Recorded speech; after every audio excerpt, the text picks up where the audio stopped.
Welcome to MB classes 6th class science new syllabus నుంచి 5th lesson శరీర కదలికలు part 2 video. Part 1 video link in description. చూడండి, part 2లో జంతువులలో చలనాలకు సంబంధించి ఫస్ట్ వన్ వానపాము. వానపాము శరీరం ఒక చివర నుండి మరొక చివర వరకు అనేక వలయాలతో నిర్మించబడి ఉంటుంది. వానపాములో ఎముకలు ఉండవు. వానపాము శరీరాన్ని పొడిగించడానికి, సంకోచించడానికి కండరాలు సహాయపడతాయి. సో వానపాము చలనము కండర చలనము. వానపాము నేలపై కండరాల సంకోచ వ్యాకోచాలను పునరావృతం చేయడం వలన కదులుతుంది. శరీరం కదలికలకు సహాయపడడానికి జారుడు పదార్థాన్ని కూడా వానపాము స్రవిస్తుంది. వానపాము ఏం తింటుంది? మట్టిని తింటుంది. వానపాము అడుగు భాగాన సన్నని పోగుల వంటి నిర్మాణాలు కండరాల కంటి పెట్టుకొని ఉంటాయి. ఇవి ఏం చేస్తాయంటే పటుత్వాన్ని ఇస్తాయి వానపాముకి. అండ్ సెకండ్ వన్ నత్త వీపు భాగంలో గల గుండ్రని నిర్మాణాన్ని కర్పరం అంటారు. నత్త యొక్క వీపు భాగంలో గల గుండ్రని నిర్మాణాన్ని ఏమంటారు? కర్పరం. కర్పరాన్ని నత్త యొక్క బాహ్య అస్థిపంజరం అంటారు. కర్పరాన్ని నత్త యొక్క బాహ్య అస్థిపంజరం అంటారు, కానీ ఎముకలతో తయారవదు. నత్తకు కర్పరం ఒకే నిర్మాణమైన ఒక ప్రదేశం నుండి మరో ప్రదేశానికి కదలడంలో సహాయపడుతుంది. నత్త పాదం సహాయంతో అలల వంటి కదలికలను చేస్తుంది. నత్త ఏ విధంగా? పాదం సహాయంతో అలల వంటి కదలికలను చేస్తుంది. నత్త పాదం బలమైన కండరాలతో తయారు చేయబడింది. వానపాముతో పోలిస్తే నత్త కదలిక చాలా నెమ్మదిగా ఉంటుంది. అండ్ నెక్స్ట్ బొద్దింక. థర్డ్ వన్ ఏంటి? బొద్దింక యొక్క చలనము నడవడం, పైకి ఎగరడం, గాలిలో ఎగరడం. బొద్దింకకు 3 జతల కాళ్ళు ఉంటాయి. సో 3 జతల కాళ్ళు అంటే మొత్తం ఎన్ని కాళ్ళు? 6.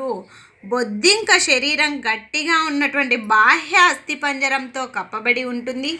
బొద్దింక బాహ్య అస్థిపంజరం అనేక పలకాలతో కలిసి ఏర్పడి కదలికకు సహాయపడుతుంది. చూడండి, తల వెనుక శరీరానికి 2 జతల రెక్కలు అంటిపెట్టుకొని ఉంటాయి బొద్దింకలు ప్రత్యేకమైన కండరాలను కలిగి ఉంటాయి. కాళ్ళ దగ్గర ఉన్న కాళ్ళు నడవడానికి కదిలిస్తాయి. శరీర కండరాల రెక్కలను ఎగరడానికి కదిలిస్తాయి. ఇది బొద్దింక యొక్క వివరణ. అండ్ నెక్స్ట్ పక్షులకు సంబంధించి 4th వన్. ఇవి గాలిలో ఎగురుతాయి, నేల మీద నడుస్తాయి. ఇది వీటి యొక్క చలనం. బాతులు, హంసలు వంటి పక్షులు నీటిలో ఈదుతాయి. పక్షుల శరీరాలు గాలిలో ఎగరడానికి వీలుగా ఉంటాయి. వాటి ఎముకలు బోలుగా మరియు తేలికగా ఉంటాయి. వెనుక జత కాళ్ళు నడవడానికి, కొమ్మలపై నిలబడడానికి సహాయపడతాయి. అలాగే ముందు జత కాళ్ళు ఎముకల రెక్కలుగా మార్పు చెందుతాయి. అవి ఎగరడానికి సహాయపడతాయి. భుజపు టెముకలు బలంగా ఉంటాయి. రెక్కలు పైకి కిందకి ఎగరడానికి ఉపయోగపడే కండరాలను పట్టి ఉంచడానికి అనుగా ఛాతీ ఎముకలు మార్పు చెంది ఉంటాయి. ఇది పక్షులకు సంబంధించి డీటెయిల్స్. అలాగే నెక్స్ట్ 5th వన్ చేప ఆకృతి ఏంటి? పడవాకృతిని పోలి ఉంటుంది. చేప తల, తోక శరీరం మధ్య భాగం కంటే చిన్నవిగా ఉంటాయి. 2 చివర్లలో సన్నగా ఉంటాయి. ఈ శరీర ఆకృతిని పడవ ఆకారము అని అంటారు. చేపల అస్థిపంజరం బలమైన కండరాలతో కప్పబడి ఉంటుంది. చేపలు ఈదుతున్నప్పుడు కండరాలు శరీరం ముందు భాగాన్ని ఒకవైపుకు వంగినట్లు చేసి తోక భాగాన్ని వేరొక వైపుకు కదిలేలా చేస్తాయి. ఈ విధంగా కదలికలను చేప తోకలోని వాజముల చలనంలో సహాయపడతాయి. సో వాజముల సహాయంతో చలనం చేస్తాయి. చేపల శరీరంపై గల ఇతర వాజాలు ఈదేటప్పుడు శరీరాన్ని సమతుల్యంగా ఉంచడానికి, సరైన దిశలో ఉంచడానికి ఇవి సహాయపడతాయి. చేపలకు సంబంధించి పాములు పాముకు పొడవాటి వెన్నెముక ఉంటుంది.